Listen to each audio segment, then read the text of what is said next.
si on veut faire un parallèle, quand on regarde les informations et qu'il y a eu, par exemple, un crime qui s'est commis, on sait très bien que les voisins, la première chose qu'ils disent, ah mais non, c'était un homme extraordinaire, il aimait ses enfants. Je veux dire, il y a comme deux personnalités aussi là, et donc de dire que c'est ça, donc de dire que quelqu'un dans son travail est très très bien, mais en dehors de son travail, c'est pas, c'est chose commune comme on dit. Les gens ne vivent pas dans l'intimité des familles. Voilà.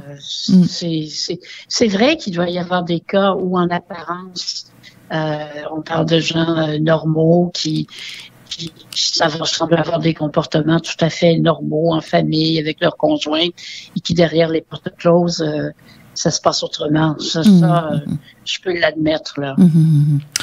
En terminant, Lise Ravary, donc, qu'est-ce qu'on doit faire finalement pour les prochaines années, pour la nouvelle génération, les filles?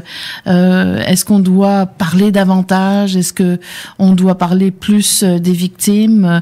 Que doit-on faire? Je pense qu'il faut continuer à parler. Il faut continuer à demander, par exemple, prendre la question de la violence conjugale.